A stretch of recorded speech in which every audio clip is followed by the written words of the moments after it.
G'day guys, welcome back to In the Shed. I'm BC. Big apologies for that last video.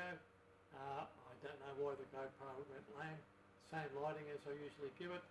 I think it might have been the lack of contrast between the wood grain table and the object, but it just came out grainy and come out like crap.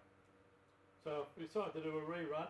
I think this is one of the most important of the videos I've put up for some time. It's actually showing the mechanism on a commercial axial relief grinding attachment, and it is, I feel, fairly easy to replicate at home if you're inclined to do that. So I'll run through it again, and what I will do, I've put a lighter coloured top on the desk, and I'll get behind the camera now and zoom you in and come back in and give you a rundown on the attachment again.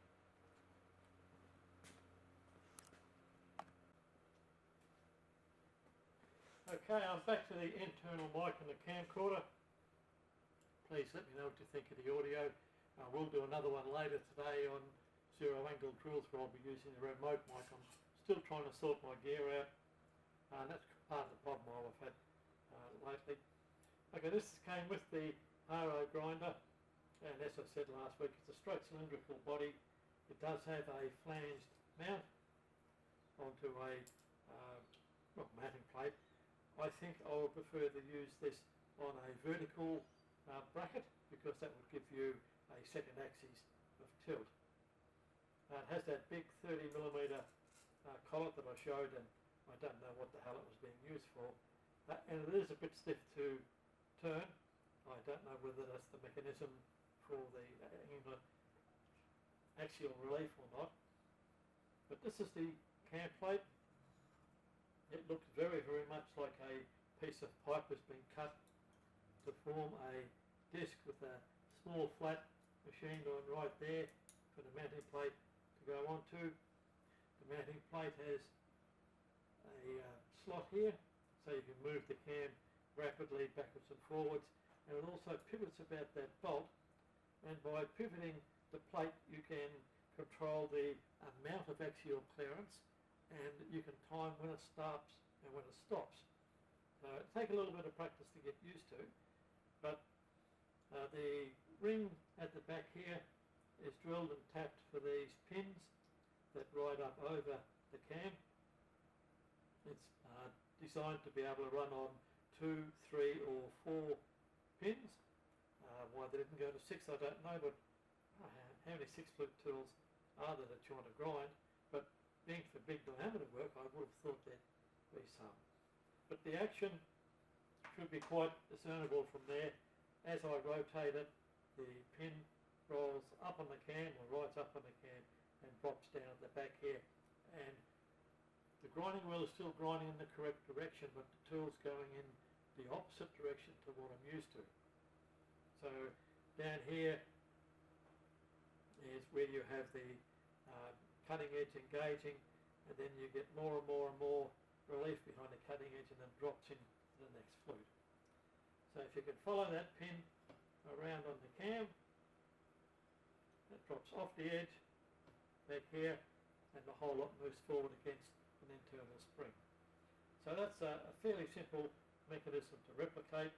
I will at a later stage do a Dulux overhaul job. I'll take this thing apart and see if I can make the action move a little bit better, and of course, no, that's a bit stiff. See if I can't get the action moving better, and a paint job so that it really looks the part. Also, I'll have to adapt something that's a bit more birdie friendly in the front end there. Okay, I'll run you off camera and see if I can get that loosened up and show you a few of the parts.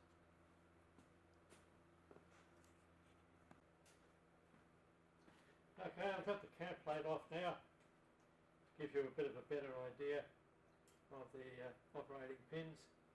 I'll swing it around just a little bit, and you can hear it really does need a service. That is awful. I don't know how long it is since it's been apart, but yeah. Okay, there's 2 pairs of opposing pins that give you 2 and 4 flute, and you take 3 of them out, screw them into these 2, and that'll give you 3 flute. So So it's quite a 2, 3, 4 flute universal attachment. And as I said, the cam ring is just a very simple piece of pipe that's been cut off. Sorry, a stepped mounting bracket. It's a null clamping screw goes onto, and that's the cam plate. And now that it's off, it doesn't look as if it's been specifically cut to any sort of profile. I would say that undoing that catch screw there gives you the ability to dial in more or less clearance. So in a future vid, I'll be pulling this apart. We'll see what the bearing assembly is. It doesn't have to be anywhere near this heavy. Like, this is battleship strong, and that's just, it's BS for the sort of work that we do at home. If you're doing really huge woodworking cutters or something like that, I could understand it, but then the mounting's not right. You'll be using a stub arbor, not a bloody a large collet. Okay, well, that's a little bit of the mystery. I hope to hold the audio and the videos a little bit better today. I've disappointed myself with what I've done lately, but I think having a contrasting backboard might help a lot with getting the camera to focus a bit better. Okay, next up we'll do a bit more on zero angle drill grinding once it gets set up.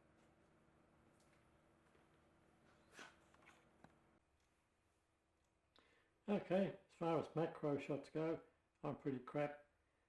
That's about what we're trying to achieve, and it's about as good as I can light it. You can see that there's a pyramid 60-degree point formed in the middle, and I'll bring you in on a couple of diagrams I've put up on the board to try and explain it a little bit better. Back soon. G'day there guys, I hope this isn't going to clip the audio. This is what we're trying to achieve in a 60-degree included angle point. I can't get the macro any better than this, but I'll swing you into a couple of diagrams on the board and try and explain what it's all about. Back in a sec. Okay guys, I've got a couple of drill points aimed up on this board here. I'll bring you a little bit closer and try and point out the finer items on zero angle drill grinding.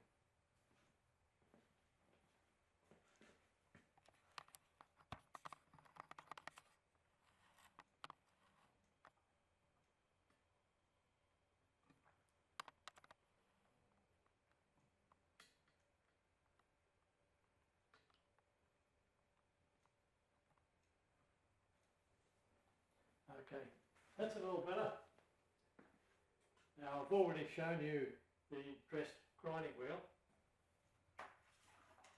When you present the drill bit to the dressed grinding wheel, you grind the 60-degree included centre, and then you rotate the drill about 40 degrees to 45 degrees clockwise, and that gives you the relief behind the cutting edge.